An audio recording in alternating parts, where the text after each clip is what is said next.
How do we become hijacked? Sorry, I did not answer you the first time. We became hijacked when we came into this world. So our parents were hijacked. They believed that they were humans and that they weren't divine. And they believed all this conditioning and nonsense, and plus epigenetics. So we inherit a lot of it genetically, like all the trauma and everything.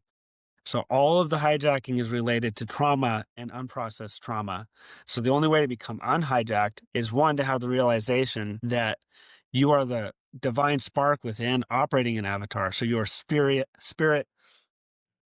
in a physical experience, your spirit, which is eternal and has always existed and always will exist, experiencing a physical body and the story of a character that was born at a certain time. So when you inherit trauma and you experience trauma, if that doesn't get processed, that creates lots of issues in your central nervous system.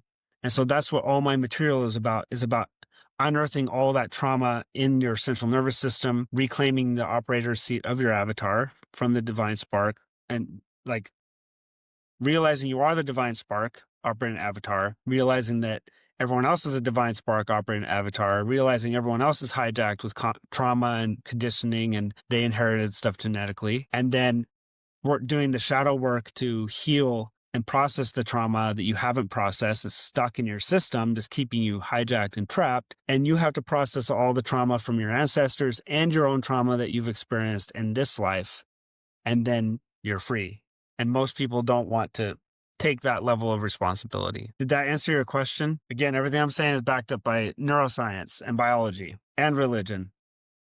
Like Paul in Ephesians talks about the body of Christ and each one of us being a cell in the body of Christ. When a cell in your body forgets that it's part of your body, it turns into a cancer cell and it starts hoarding resources. It starts fighting with other cells around it. It starts stealing resources from other cells around it, fighting and infecting cells around it to make more cancer cells that think they're separate from the body, stops listening to messages from other cells around it, stops listening to messages from the body, and it grows out of control until it destroys the entire body.